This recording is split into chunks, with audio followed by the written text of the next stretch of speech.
नमस्कार, मैं रोहन भेंडे। चौथे स्तंभ का गिरना तो लगातार जारी है। उसमें कोई रुकाव का न संकेत है, ना उसकी कोई उम्मीद। लेकिन सत्ता के सहोदर दरबारी पत्रकारों के बीच पत्रकारिता का धर्म निभाते अकेले पत्रकार की भी चमक मानो जैसे सितारे चमकते हैं वैसी रहती हो।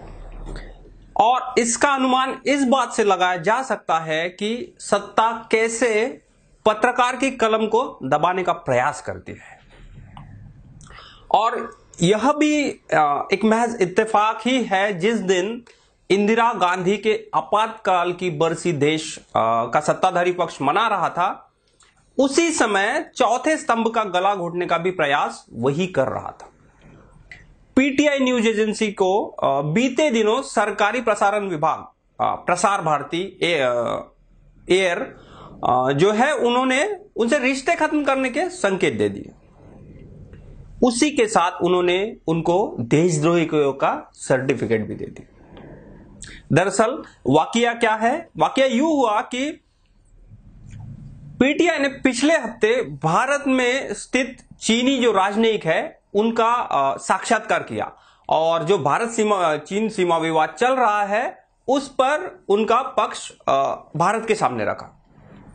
और 2 दिन पहले पीटीआई के चीन के जो संवाददाता है उन्होंने चीन स्थित भारतीय राजनयिक मिस्त्री जी उनका साक्षात्कार किया और वो साक्षात्कार उन्होंने पब्लिश किया। वहीं से यह चिंगारी भड़की। साथियों, पूर्वी लद्दाख में जो हुआ उसको लेकर आपने रक्षा मंत्री जी और विदेश मंत्री जी को सुना भी और प्रेजेंटेशन को भी देखा।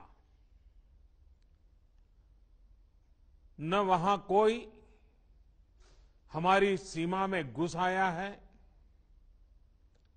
न ही कोई घुसा हुआ है, न ही हमारी कोई पोस्ट किसी दूसरे के कब्जे में है।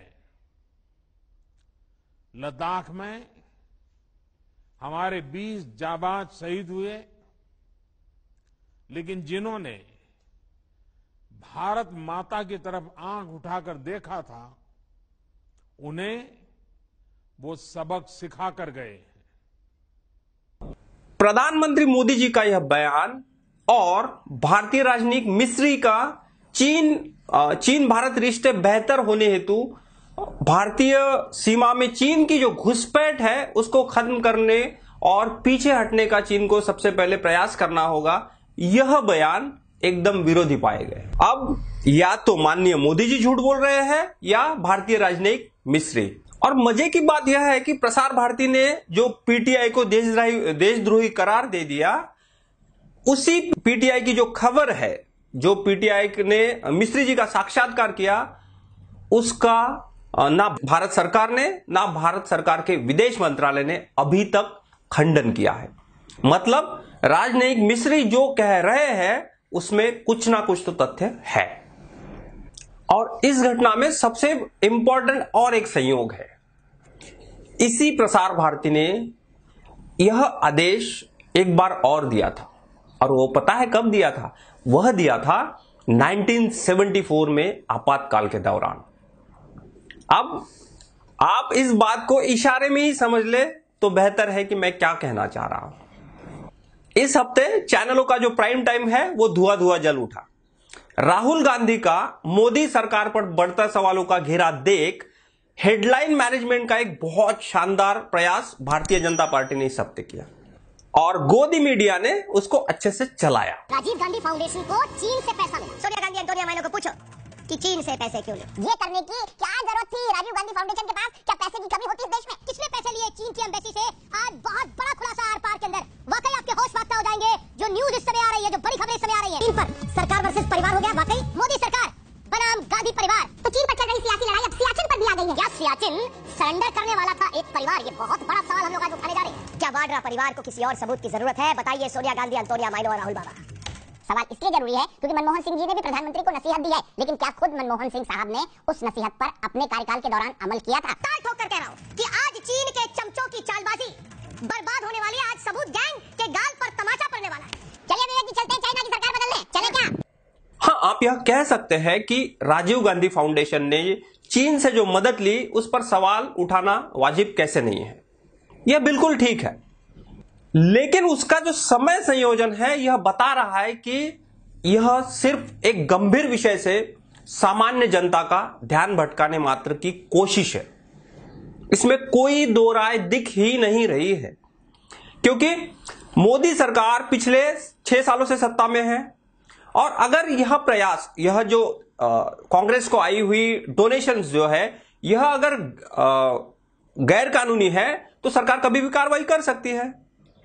और सरकार कितनी सक्षम है कार्रवाई करने में, इसका उदाहरण अगर आपको देखना है तो पी चिदम्बरम जो अर्थ मंत्री थे, उनके यूपीए के दरमियान उनके घर में जो पुलिस दीवारों को लांघ रही है, वह देख के आप पता कर सकते हैं कि सरकार कितनी सक्षम है। These pictures can only be called unprecedented. Unprecedented. The CBI team first, in an unprecedented move, pasting a notice outside P. Chidambaram, the former finance minister's residence, where they said appear in 2 hours. Then, an unprecedented act of the former finance minister missing in action for 27 hours. Then, unprecedented for him to appear at the Congress office, the Congress headquarters, after getting no relief. लेकिन आज उठे सवालों से मुंह छिपाने का प्रयास भारतीय जनता पक्ष के राष्ट्रीय अध्यक्ष को कांग्रेस से 10 सवाल उठाने के लिए मजबूर कर रहा होगा। इस हफ्ते और एक घटना हुई। इस हफ्ते व्यापारी रामदेव के चर्चे टेलीविजन के पर्दे पर छाए रहे।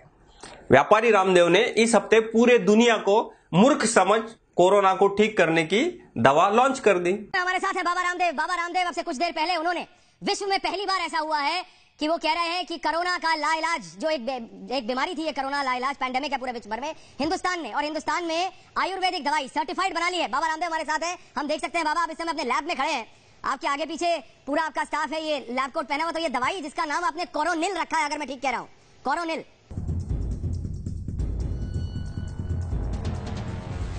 जब पूरी दुनिया कोरोना से हलकान है, तब बाबा रामदेव ने कोरोना की रामबाण दवा का ऐलान कर सबको चौंका दिया। व्यापारी रामदेव द्वारा निर्मित दवा का जो है वो एक भव्य उद्घाटन कार्यक्रम भी हुआ। जिस महामारी ने दुनिया को दहशत में डाल रखा है, जिस वायरस की चपेट में आकर लाखों लोगों की मौत हो चुकी है, जिसने भारत में भी हजारों लोगों की जान ले ली है, उस कोरोना की पहली दवा तैयार करने का दावा योग गुरु रामदेव ने किया है। ये स्वासारी खाली पेट 3-3 गोली 3 बार और कोरोनिल खाने के बाद 3-3 गोली 3 बार, इतना करने मात्र से व्यक्ति, मैंने कहा 3 दिन में 69% पेशेंट्स की रिकवरी और 7 दिन के अंदर 100% रिकवरी रेट, 0% डेथ रेट बिना किसी कॉम्प्लिकेशंस के। यह एक बहुत बड़ी उपलब्धि थी। और देर शाम यह खबर आई कि देश के आयुष मंत्रालय ने दवा की बिक्री पर यह कहकर रोक लगा दी कि इसका सत्यापन जो है, सत्यापन प्रक्रिया है, वह नहीं हुई है। इससे सुपर फास्ट कुछ और नहीं हो सकता है। क्रैक मेल की तरह गाड़ी बिना ब्रेक लगाए प्लेटफॉर्म से गुजर जाए और तब जाकर स्टेशन मास्टर को ख्याल आए कि जा, ये तो गाड़ी गुजर गई, निकल गई, और उसके बाद स्टेशन मास्टर साहब लाल झंडी लेकर पीछे पीछे उस गाड़ी के दौड़ने लग जाते हैं। इसी कहानी को आप इस तरह से समझिए, एक आयुष मंत्रालय है, उसमें बहुत सारे कर्मचारी हैं, दरबान से लेकर सचिव तक, उनके ऊपर मंत्री तक।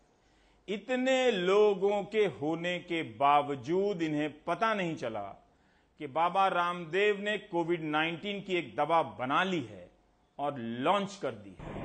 लेकिन व्यापारी रामदेव की दवा की खबर का प्रसारण प्रायोजित द्वारा व्यापारी रामदेव ही था।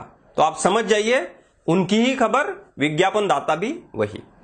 ये तो इसलिए कोई पैनिक ना करे। ये तो लोगों के लिए बहुत अच्छी खबर है कि ना कि ये सिर्फ आप कह रहे हैं कि सस्ता रहेगा, लोगों को क्योर भी मिलेगा, और आप कह रहे हैं कि टेस्टिंग भी इसकी ज्यादा होगी और साइड इफेक्ट भी नहीं है। तो ये तो ऐसे लग रहा है कि कोई जादू की गोली है बाबा रामदेव जी। न एंकर न पत्रकार ने इस बात की जहमत उठाई कि दवा के सत्यापन के जो प्रक्रिया है उसकी जांच कर ले। बाबा रामदेव का जो कोरोना वायरस पे उन्होंने क्लेम किया है कि उन्होंने क्योर ढूंढ ली है और वो ड्रग बेचेंगे, कोई 500 रुपए के आसपास होगा। आप सोचिए, अगर 5-10 करोड़ लोगों ने भी ये ड्रग खरीद लिया तो मिलियनायर बिलियनायर बन जाएंगे, वो ऑलरेडी हैं, लेकिन और बहुत ज्यादा उनका।